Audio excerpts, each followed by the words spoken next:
বিহালী নকুনিয়া ডেকাৰ গাঁৱৰ পথৰ দুৰৱস্থাই জলাকলা খুৱাইছে গাঁওবাসীক। উপনিৰ্বাচনত ভোট বৰ্জনৰ হুংকাৰ দিছে গাঁওবাসীয়ে। আজি ৰাইজৰ তীব্ৰ প্ৰতিবাদ সাব্যস্ত। বিহালীৰ বিধায়ক ৰঞ্জিত দত্তৰ দিনত ৰাস্তা ঘাট, নামঘৰ, মন্দিৰ, মছজিদ আদিৰ যথেষ্ট উন্নয়ন হোৱাৰ বিপৰীতে বিগত ৮০ চনৰ পৰাই বসবাস কৰা ৪খন গাঁৱৰ ৰাইজৰ মাত্ৰ ১ কিলোমিটাৰ দৈৰ্ঘ্যৰ এটা পথ আজিও সম্পূৰ্ণ হৈ নুঠিল। বিহালীৰ নকুনিয়া ডেকাৰ গাঁৱৰ দুৰৱস্থা এতিয়া জলাকলা খুৱাইছে জনসাধাৰণক। উল্লেখ্য যে বিগত সময়ত বিহালীত কংগ্ৰেছৰ বিধায়ক হওঁতেই সেই গাঁৱত বিজেপিৰ ৱাৰ্ড সদস্য হিচাপে জিকিছিল। এনে ক্ষেত্ৰত বিধায়ক ৰঞ্জিত দত্তৰ ঘৰৰ মাত্ৰ ২ কিলোমিটাৰ নাতিদূৰৈৰ পথটো নিৰ্মাণ নকৰাৰ কাৰণ ৰাইজে আজি পৰ্যন্ত বুজি নাপালো বুলি উল্লেখ কৰিছে। এইবাৰ ৰাইজৰ আহ্বান মুখ্যমন্ত্ৰীলৈ। শীঘ্ৰেই এই পথ নিৰ্মাণৰ ব্যৱস্থা নকৰিলে সন্মুখৰ উপ নিৰ্বাচন বৰ্জন কৰাৰ হুংকাৰ দিছে গাঁওবাসীয়ে।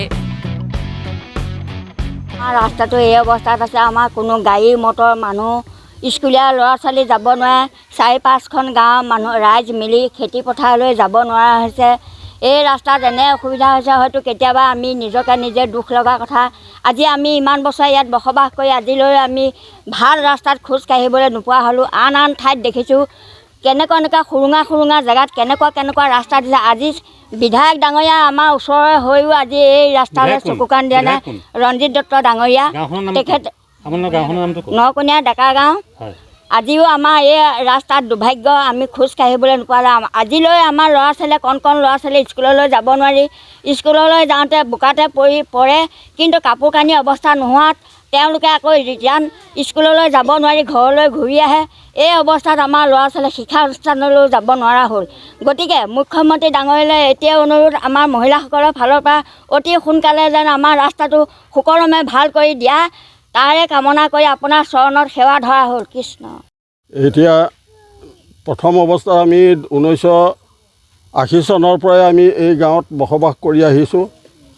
তাৰপাছত মানে আমাৰ বিহালী ব্লকৰ BDO আছিলে যুগল চন্দ্ৰ দাস, তেখেত আহি পেলাই আমাৰ গাঁৱত সোমাই এই গাঁওখন আদৰ্শ গাঁও পাতিম বুলিও স্বীকাৰ কৰি পেলাই ৰাস্তাটো বনাই দি ৰাস্তাটো মাটি উঠাই দিছিলে। বৰ্তমান এইটো গোপচাৰ হিচাপে আছিলে, নকুনিয়া ডেকাৰ গাঁও হিচাপে আমি নামাকৰণ কৰি এই গাঁৱত বসবাস কৰি আছোঁ। ইয়াত প্ৰায় এতিয়া বৰ্তমান প্ৰায় 400 মানুহৰ জনবসতি। গতিকে এই গাঁৱত ৰাস্তাবিলাক এনেকুৱা অৱস্থা হৈছে, এই ৰাস্তাৰ পৰা মানুহ ওলোৱা সোমোৱা বন্ধ হৈ গৈছে। আৰু মই আনৰ কথা নকয়, ময়ে আজি 2 সপ্তাহ ধৰি এই ৰাস্তাৰ কাৰণেই ওলাব পৰা নাইকিয়া বাহিৰত। গতিকে তেনেকুৱা এটা অৱস্থা পৰিৱেশ হৈছে। আৰু এই গাঁওখনলৈ আমাৰ বেক চাইডেই পথাৰ, ৰোৱতী পথাৰ আছে, শালি ধান ৰোৱা। গতিকে সেই পথাৰলৈ ট্ৰেক্টৰ আৰু চাহপাতৰ গাড়ী ইত্যাদি কেইবাখন গাঁৱৰ মিলি অহা যোৱা কৰে। গতিকে এই গাঁওখনৰ অৱস্থা এনেকুৱা জটিল হৈ পৰিছে যে মানুহে মানে নিজেই ওলোৱা সোমোৱা কৰাটো অসুবিধা হৈছে। বৰষুণ পৰিলেও ওলাব নোৱাৰি, এনেকুৱা অৱস্থা পৰিৱেশ এটা হৈ পৰিছে। গতিকে আমি অনুৰোধ কৰিছোঁ যে মুখ্যমন্ত্ৰী ডাঙৰীয়াই এই ৰাস্তাটো যাতে অতি সুকলমে অতি সোনকালে কৰি দিবৰ কাৰণে আমি অনুৰোধ জনালোঁ।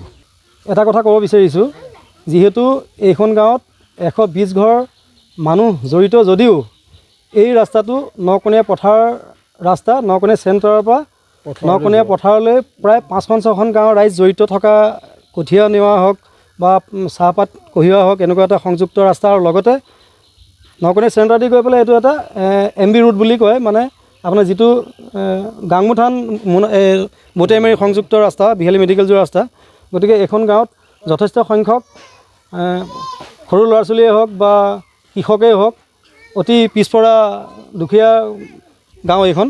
গতিকে এই গাঁওখনৰ ৰাইজ এতিয়া ৰাজনৈতিকভাৱে আজি ক'বই লাগিব, আমিও নিজে ৰাজনৈতিকভাৱে আজি BJP দলৰ লগত আমি যুৱ মৰ্চা ডিষ্ট্ৰিক্ট জেনেৰেল ছেক্ৰেটেৰীকে ধৰি ৱাৰ্ড মেম্বাৰকে ধৰি আমি প্ৰতিবাৰে আমি আমাৰ স্থানীয় বিধায়ক মহোদয়ৰ বিষয়ে আমি অকণমান এতিয়া বেয়াকৈ ক'বলৈ অকণমান হয়তো জিভা লৰিব বা হাত কঁপিব এনেকুৱা নিচিনা লাগে, যিহেতু আমি আন্তৰিক শ্ৰদ্ধাৰে তেখেতক আমি বহু বছৰৰ পৰা আমি বিধায়ক বনালোঁ, মিনিষ্টাৰ বনালোঁ, জ্যেষ্ঠ পিতৃতুল্য ব্যক্তি হিচাপে সন্মানো কৰোঁ। কিন্তু আমি ভাবিছিলোঁ তেখেতে চাগে তেওঁ জন্ম স্থানৰ পাছফালে এখন গাঁও, এই ৰাস্তাটো তেখেতে কৰি দিব বুলি আমি আশাত বন্দী হৈ আছিলোঁ। যিহেতু ইয়াত গাংমু থানত এবাৰ কংগ্ৰেছৰ দখলত 10টা ৱাৰ্ডৰ ভিতৰত এই ৱাৰ্ডটোত প্ৰায় 100-150 ভোটৰ ব্যৱধানত ইয়াত ৱাৰ্ড মেম্বাৰো জিকিছে বিজেপি। আজিলৈকে ইয়াত কংগ্ৰেছে দখল কৰিব পৰা নাই। আমি সেইকাৰণে নিশ্চিত আছিলোঁ তেওঁ ৰাস্তা দিব, ৰংঘমঞ্চ এটা দিব। এতিয়া ৰংঘমঞ্চ এটাৰ কাৰণে আমাৰ মানে অতিকৈ বিপদ। আজিকালি শিল্পী ক্ষেত্ৰত বহুত আগবাঢ়ি গৈছে অসমৰ ল'ৰা ছোৱালী। আৰু এনে এটা উদাহৰণ মই দিব পাৰোঁ, কিন্তু নাম নকওঁ। তেখেতে ওচৰৰ গাঁৱৰ কিছুমান মানে ৰংঘমঞ্চত তেওঁ ৰিপেয়াৰিঙৰ নামত বছৰি 5 লাখ 3 লাখ টকা ৰিপেয়াৰিং কৰি পেলাই দিয়াও দেখিছোঁ ঠিকাদাৰ লাভৰ কাৰণে। গতিকে আমি তেওঁক এতিয়া ধিক্কাৰ দিব বিচাৰিছোঁ। কিয় এতিয়া বদনাম মই নিজে বিজেপি দলৰ এজন মানে ল'ৰা, কিন্তু বদনাম কৰিবলৈ ইচ্ছা নাছিল যদিও মানে গাঁৱৰ ৰাইজে মোক বেয়া পাইছে, তহঁতে নেতা কৰি পেলাই আজিলৈকে গাঁৱৰ ৰাস্তা নবনালি, আমি গাঁৱত সোমাব নোৱাৰা হৈছোঁ। গতিকে আমি এতিয়া বৰ্তমান আমি হিমন্ত বিশ্ব শৰ্মা ডাঙৰীয়াক আমি অনুৰোধ জনাইছোঁ, আপোনালোকে আমাক এই ৰাস্তাটো অকণমান ডেভেলপ কৰি দিয়ক আৰু আপুনিয়ে আছে এই ৰাস্তাটো বনাই দিবলৈ। গতিকে আমি উপায় নাই, এতিয়া আমি সেইকাৰণে আমি আপোনাক অৱগত কৰিছোঁ।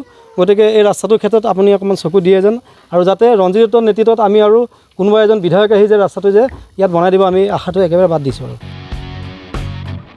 ব্যুৰো ৰিপৰ্ট, সংবাদ লহৰ।